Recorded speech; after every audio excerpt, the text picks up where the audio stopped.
Hello बच्चा लोग, कैसे हैं आप लोग। उम्मीद है बहुत ही बेहतरीन होंगे। तो आज मैं आपको एक बहुत ही महत्वपूर्ण जानकारी देना चाहता हूं कि जो प्राविधिक शिक्षा परिषद है अपना BTUP, जिसके तहत ढेर सारे कोर्सेज और स्पेशली डिप्लोमा फार्मेसी भी आता है। लेकिन ये न्यूज़ सभी बच्चों के लिए है, जितने भी कोर्स संचालित होते हैं BTE के थ्रू। जून में 2024 में BTE ने अपना सम सेमेस्टर और वार्षिक परीक्षा बैक पेपर, विशेष बैक पेपर परीक्षा कराई थी, जिसका रिजल्ट हाल ही में इन्होंने घोषित किया। इसके बाद कुछ बच्चों को ऐसा लगा कि उनका मार्क्स संतोषजनक नहीं आया है जितना आना चाहिए था। इसके लिए फिर BTE ने प्राविधान दिया कि एक रीवैल्यूएशन फॉर्म भराया गया। सबसे रीवैल्यूएशन फॉर्म भरते समय उसकी जो फीस निर्धारित थी शुरुआत में, वो 500 रुपये पर सब्जेक्ट थी। तमाम बच्चों ने 500 रुपये लगा करके इसका फॉर्म भर दिया। लेकिन कई इशू आने के बाद, कुछ छात्रों को ज़्यादा प्रॉब्लम होने के बाद, छात्रों ने BTE के बाहर धरना प्रदर्शन करने के बाद फिर BTE ने निर्णय लिया, और हम इस निर्णय की सम्मान करते हैं, उनको धन्यवाद देते हैं। छात्र हित को देखते हुए BTE ने इस 500 रुपये जो सब्जेक्ट की फीस थी, पर सब्जेक्ट के हिसाब से फीस थी, इसको घटा करके इन्होंने 250 रुपये पर सब्जेक्ट फीस निर्धारित किया। इसके बाद डेट बढ़ी और उसके बाद जिन बच्चों ने फॉर्म भरा उनका 250 रुपये पर सब्जेक्ट ही लगा। लेकिन अब उन बच्चों का क्या जिन्होंने 500 रुपये जमा कर दिया पहले। तो बोर्ड ने पहले भी कहा था कि इन बच्चों के लिए जो 500 रुपये जमा कर चुके हैं, इनके लिए वो इनको 250 रुपये पर सब्जेक्ट के हिसाब से वापस करेंगे। जितने सब्जेक्ट का इन्होंने फॉर्म भरा था उसके हिसाब से 250 रुपये पर सब्जेक्ट के हिसाब से इनको वापस रिटर्न किया जाएगा वो पैसा। फिर शुरुआत में समस्या है कि कैसे रिटर्न किया जाएगा, क्योंकि बैंक डिटेल तो कुछ लगी नहीं थी उसमें। अभी 13 तारीख को, पिछले 13 नवंबर 2024 को BTE ने इसकी गाइडलाइन जारी किया कि सभी छात्र अपने पोर्टल पर, लॉगिन पोर्टल पर जाकर के या फिर BTE पोर्टल पर जाकर के अपना फॉर्म फिल कर जो किए थे उसमें बैंक डिटेल्स अपडेट कर लें। याद रखें ये प्रोसेस कैसे किया जाता है, अभी मैं आपको अपने लैपटॉप के माध्यम से दिखाता हूं कि कैसे आपको ये फॉर्म भरना है। कहीं परेशान नहीं होना है, छात्र स्वयं इस काम की जिम्मेदारी लें, क्योंकि वो ही अच्छे से अपना बैंक डिटेल वगैरह वेरीफाई करके डाल सकते हैं। क्योंकि पैसा नहीं आएगा तो फिर दोबारा ये अपडेट नहीं होगा। अब उसमें किस तरह से भरना है ये आगे आपको दिखाया जाएगा, ठीक है। इस वीडियो में और आगे बढ़ने के लिए, देखने के लिए कैसे बढ़ना है, तो उसके पहले आपको क्या करना है कि अपना बैंक पासबुक अपने पास रख लेना है। ध्यान से किस बैंक का है ये समझ लेना है। वो बैंक जिस ब्रांच में आपका है, ब्रांच का नेम क्या है आपका, अकाउंट नंबर क्या है आपका, और IFSC कोड क्या है। ये 4 चीजें आपकी अपडेट होंगी: bank name, bank branch name, account number और IFSC नंबर, है ना। तो देखिए बच्चों, सबसे पहले आपको क्या करना है कि अपने कंप्यूटर पर आपको गूगल खोल लेना है ना।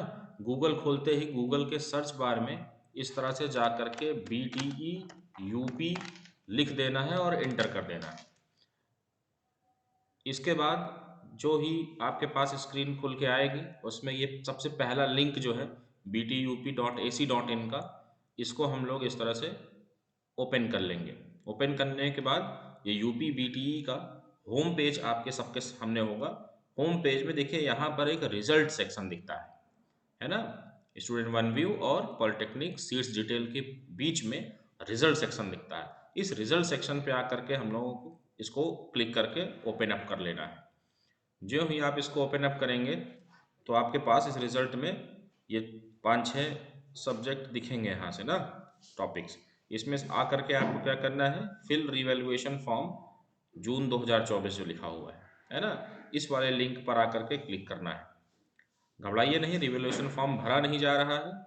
रिवैल्यूएशन फॉर्म भरते समय जो 500 रुपये जिन बच्चों ने जमा किया था, बोर्ड ने बाद में उसकी फीस 250 रुपये पर सब्मिट कर दिया था, तो 250 रुपये आपके बैंक में वापस आने हैं। For that purpose you have to update your bank details in this portal. तो यहाँ पर हम लोग आने के बाद रीवैल्यूएशन रिफंड फीस में अपडेट बैंक डिटेल्स ऑप्शन दे रहा है। है ना। अपडेट बैंक डिटेल्स में यहाँ पर आकर के हम लोग इसको क्लिक कर लेंगे। देखिए यहाँ पर जो नया टैब आपके सामने खुल के आएगा, इसमें आपको एनरोलमेंट नंबर लिखना है, ई करके जो आपका है। इसके बाद आपका अपना डेट ऑफ बर्थ यहाँ भरना है। इसके बाद यहाँ पर मोबाइल नंबर आपको भर देना है। ये मोबाइल नंबर ध्यान रहे वही भरना है जो बीटीई की साइट पर रजिस्टर्ड है आपका। और यहाँ पर लिखने के बाद अब आप जब लॉगिन करेंगे तो एक आपके इसी मोबाइल रजिस्टर्ड मोबाइल नंबर पर आपको एक ओटीपी प्राप्त होगा। इस ओटीपी को फिर से एंटर करके जब आप आगे बढ़ेंगे तो आपके सामने आपका पूरा फॉर्मेट खुल जाएगा। आपके डिटेल्स आ जाएगी, उसमें आपका नाम रहेगा, आपका कोर्स नाम रहेगा, किस में बैक लगी थी, कौन कौन सा फॉर्म आपने भरा था 500 रुपये पे करके, है ना। तो जितने भी आपने भरा होगा वो डिटेल पहले से दिखेगी। बस इसमें करना क्या रहेगा, नीचे थोड़ा सा स्क्रॉल करके पहुंच करके बस आपको अपना बैंक का नाम और अपनी ब्रांच का नाम, अकाउंट नंबर और आईएफएससी कोड, ये 4 चीज़ें आपको उसमें भर के अपडेट कर देना है ना। बस इतना ही काम आपको करना है। इसके बाद अपडेट करते ही आपके पास एक रिसीट जनरेट होगी, वहाँ से इस रिसीट को सेव कर लेना है अपने पास, है ना, फॉर फ्यूचर रेफरेंस। अब इसी जो अकाउंट आपने यहाँ पर डाला हुआ है, इसी अकाउंट में जितने भी सब्जेक्ट का आपने भरा था उधर 500 रुपये पर सब्जेक्ट पे किया था, पर सब्जेक्ट 250 रुपये आपको रिफंड होगा। ध्यान रहे जो बच्चे लास्ट में 250 रुपये ही जमा किए थे जब ये रेट मॉडिफाई हुआ था, उन बच्चों के लिए ये आवश्यक स्टेप नहीं है, क्योंकि आपको कुछ वापस नहीं होने वाला है। 250 रुपये तो लगने ही है मिनिमम, है ना। जिन बच्चों ने ज़्यादा जमा कर दिया था उनके लिए है। तो आई होप समझ में आया होगा आप लोगों को। आई होप आपको बड़े आसानी से समझ में आया होगा कि ये फॉर्म किस तरह से भरना है और क्या करना है इसमें, है ना। सभी लोग भरते रहिए। अगर किसी को कोई समस्या आती है तो आप कमेंट बॉक्स में बता भी सकते हैं, हो सकेगा तो हम उसका निदान भी ढूंढेंगे। ठीक है, धन्यवाद, बेस्ट ऑफ लक।